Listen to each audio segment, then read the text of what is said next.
Il y a des élections dans quelques semaines. Quelles sont-elles? Les législatives. Ce sera les élections législatives les 10 et 17 juin. Quel est le rôle du député?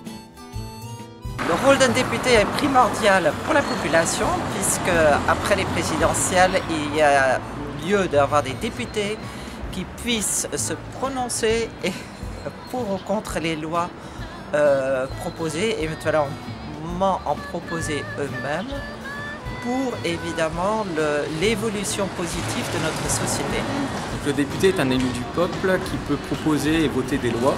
Il peut également interpeller le gouvernement sur des problèmes de ses concitoyens locaux au niveau national. Et ensuite, il peut participer à des missions du gouvernement sur le territoire national ou à l'étranger.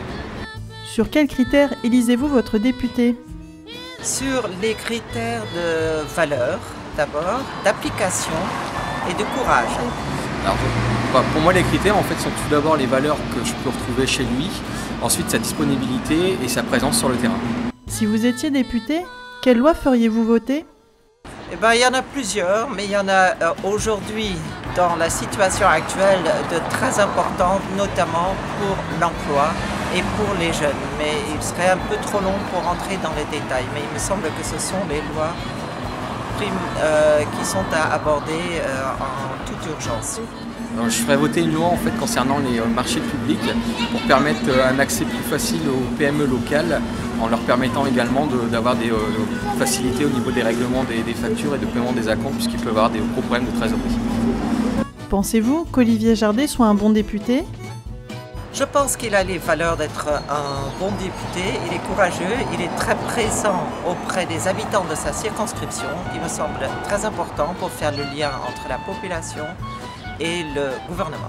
Je pense que c'est un très bon député parce qu'il est très présent sur son terrain, à l'écoute de ses concitoyens et il est passionné dans son métier. Quelles sont les qualités que vous appréciez le plus chez lui? Ce sont des qualités, je dirais tout d'abord humanistes, comme tout notre groupe du Nouveau Centre, c'est très important, des valeurs humanistes européennes. Donc il met ça en application dans toutes les décisions qu'il prend.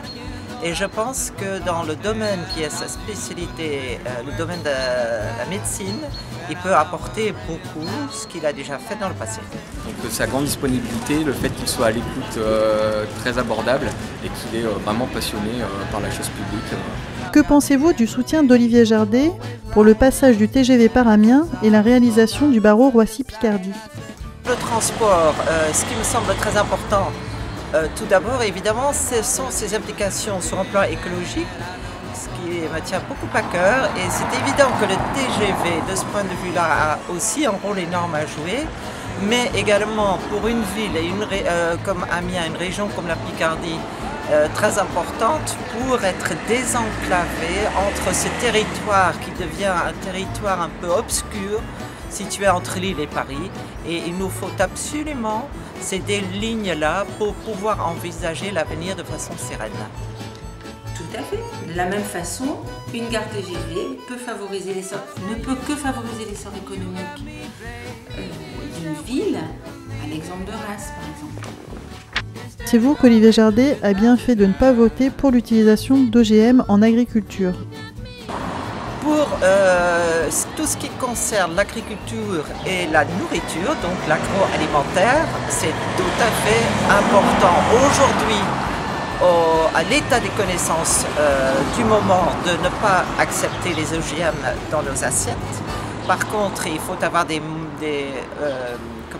positions modérées sur le sujet en général. Il y a beaucoup de recherches à effectuer encore, il y a beaucoup d'avantages et éventuellement d'une utilisation raisonnable des OGM dans des matières non alimentaires. Tout à fait aussi, parce que bon, les OGM, c'est clair que les OGM peuvent peut-être faciliter une augmentation des cancers.